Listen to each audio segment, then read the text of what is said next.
સાથે પોરબંદરથી સમાચાર સામે આવ્યા છે। પોરબંદરથી મહત્વપૂર્ણ સમાચાર પ્રાપ્ત થયા છે। તો પોરબંદરથી મધદરિયે એટીએસનું દિલધડક ઓપરેશન, જેમાં મધદરિયેથી ઝડપાયો કરોડો રૂપિયાનો મોતનો સામાન। કરોડો રૂપિયાના ડ્રગ્સના જથ્થા સાથે 6 ઈરાનીઓ ઝડપાયા છે। તો સૌથી મોટા સમાચાર સામે આવ્યા છે। 500 કિલોથી વધુનો ડ્રગ્સનો જથ્થો ઝડપી પાડવામાં આવ્યો છે। તો ડ્રગ્સ માફિયાઓ ગુજરાતની જળસીમામાં ઘૂસ્યા હતા તે સામે આવ્યું છે। 6 ઈરાનીઓ ઝડપાયા છે, જેમાં ઈરાનથી નીકળી IMBL થી જળસીમામાં ઘૂસ્યા હોવાનું સામે આવ્યું। માહિતી મળતા જ એનસીબી એટીએસ દ્વારા સંયુક્ત ઓપરેશન હાથ ધરાયું હતું। આ મામલે કાર્યવાહી થશે। ગત રાતથી ડ્રગ્સ માફિયાઓને પકડવાનું ઓપરેશન ચાલતું હતું। આખરે તેઓ ઝડપાયા છે। 500 કિલો ડ્રગ્સની ઇન્ટરનેશનલ કિંમત કરોડો રૂપિયા છે। તો પકડાયેલા 6 ઈરાની શખ્સો ડ્રગ્સ સાથે આફ્રિકા જવાના હતા। એક બાદ એક ખુલાસાઓ થયા છે। તો વધુ વિગતો સાથે સંવાદદાતા વિશાલ મહેતા આપણી સાથે લાઈવ જોડાયા છે। જી, પોરબંદરમાં જે ડ્રગ્સ ઝડપાયું હતું અને કરોડો રૂપિયાના ડ્રગ્સ સાથે 6 ઈરાનીઓ ઝડપાયા છે, એટીએસ દ્વારા સંયુક્ત ઓપરેશન હાથ ધરાયું હતું, શું મામલો?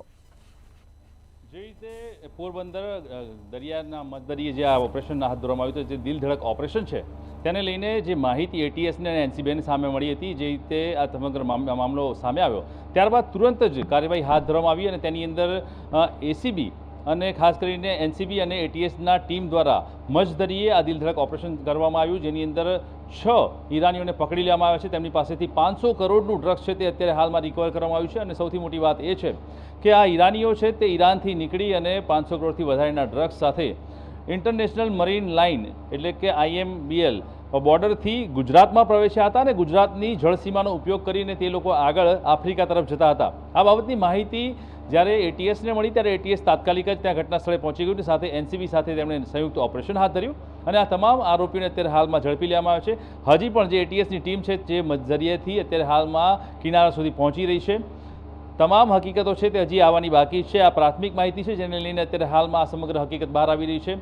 વધુ ઓપરેશન એટલે કે વધુ પૂછપરછ દરમિયાન આ સમગ્ર ઘટનાની અંદર વધુ હકીકત બહાર આવશે તેવી શક્યતાઓ હજી વર્તાઈ રહી છે, કારણ કે જે રીતે આ ડ્રગ્સનું જે હેરાફેરી થઈ રહી છે, ડ્રગ્સ માફિયાઓ છેલ્લા ઘણા સમયથી જળસીમાનો ઉપયોગ કરી અને ડ્રગ્સની હેરાફેરી કરી રહ્યા છે। ગુજરાતમાં, આફ્રિકામાં અને આસપાસના દેશોની અંદર જે ડ્રગ્સ ઘુસાડવાની જે વૃત્તિ શરૂ કરવામાં આવી છે તેની ઉપર એટીએસ બાજ નજર રાખીને બેઠી છે અને એટલા માટે જ એટીએસ પોલીસ દ્વારા એનસીબીની મદદ લઈ અને સાથે જ જોઈન્ટ ઓપરેશન હાથ ધરવામાં આવ્યું અને ડ્રગ્સની ખરાઈ કરી 500 કરોડથી વધારેનું એટલે કે ઇન્ટરનેશનલ કિંમત જેની કરોડો રૂપિયામાં થાય છે તે ડ્રગ્સની જે અત્યારે હાલમાં જપ્તી કરવામાં આવી છે અને સાથે 6 ઈરાનીઓને પકડી અને આગળની કાર્યવાહી તેજ કરવામાં આવી છે કે આખરે આ લોકો ક્યાં જતા હતા, કોને મળવાના હતા અને છેલ્લા કેટલા સમયથી આ પ્રકારના ડ્રગ્સની હેરાફેરીનો મામલો ચાલી રહ્યો છે। જી બિલકુલથી તમામ જાણકારી આપવા બદલ આપનો આભાર। તો પોરબંદરથી મધદરિયે એટીએસ દ્વારા દિલધડક ઓપરેશન કરવામાં આવ્યું છે। કરોડો રૂપિયાના ડ્રગ્સના જથ્થા સાથે 6 ઈરાનીઓ ઝડપાયા છે।